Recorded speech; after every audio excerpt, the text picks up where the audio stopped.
My dad used to have an expression. You don't measure success on whether or not you've been knocked down. It's how quickly you get back up, because everybody gets knocked down. The measure is getting back up. That's the story of this country. It has never failed to get back up. Joe is salt of the earth. He's somebody who hasn't forgotten the people in those communities where he grew up. People in my neighborhood don't like the phrase working class. The guys I grew up with, their mothers mostly didn't work back in those days, and their fathers didn't go to college, but they were proud. And if you asked them what they were middle class. My dad tells it like it is. From the time he was a kid in Scranton, who people made fun of because he stuttered, to a young man who gets elected to the United States Senate when he was 29 years old, starts a campaign no one thought they could win.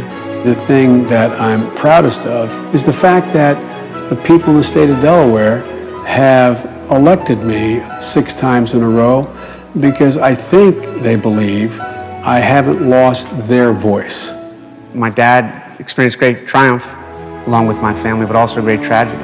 Losing my mom and my sister in an automobile accident that my brother and I survived. What my dad did then was he came to my bedside and my brother's, and he's never left it. When Joe was just elected, he made the commitment to take the train every single day to be home with the children. And no matter where he is or what he's doing, if one of the children call, he stops and takes the call. I had 4 children. I lost one, but I have 3 lovely children. They're each other's best friends. He's a wonderful father. He's an exceptional grandfather. And that's really what it's about for him. There are very few people who have the depth of experience of Joe Biden, not only as the head of the Judiciary Committee, as the head of the Senate Foreign Relations Committee, but he's also been at the forefront on critical legislation. The things I'm most proud of in my career are writing and passing the Violence Against Women Act. We brought down violent crime with the crime bill that I drafted. Joe has unequaled foreign policy credentials. He's consulted with presidents, has personal relationships with many world leaders.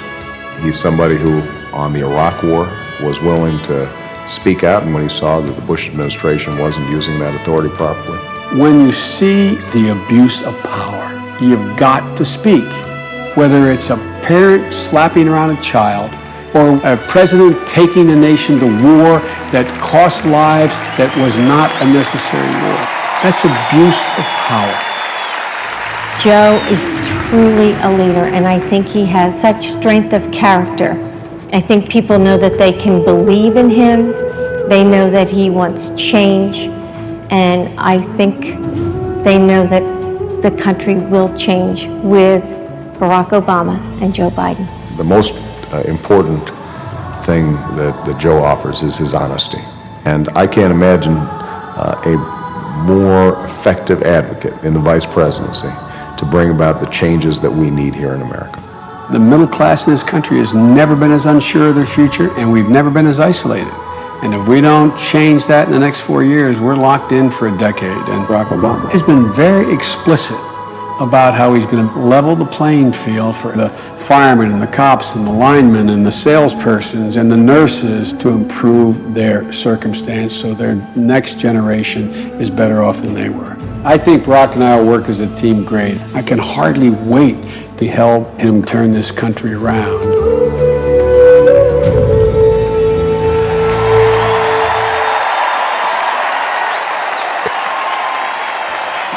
Ladies and gentlemen, please welcome Delaware Attorney General, Captain Beau Biden.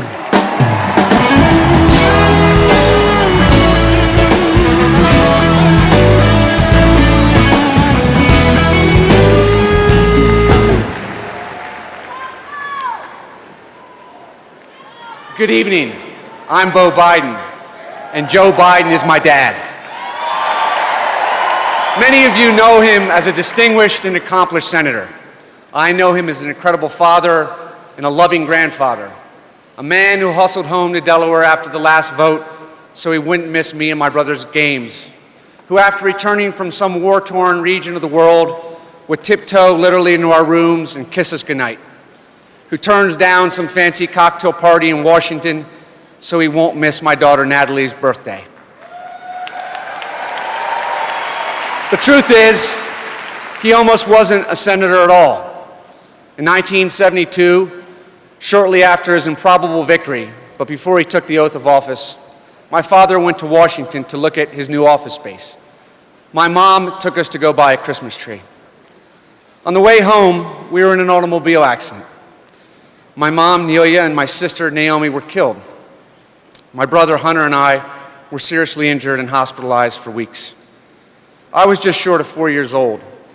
One of my earliest memories was being in that hospital, my dad always at our side. We, my brother and I, not the Senate, were all that he cared about. He decided not to take the oath of office. He said then, Delaware can get another senator, but my boys can't get another father.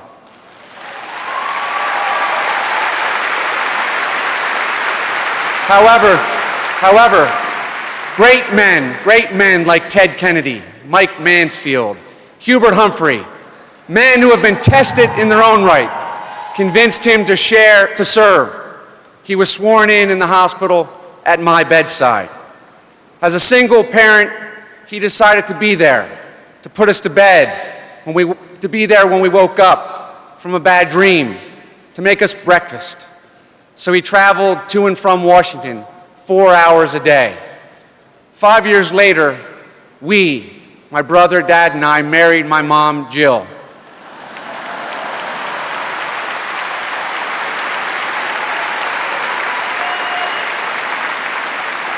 And they together rebuilt our family.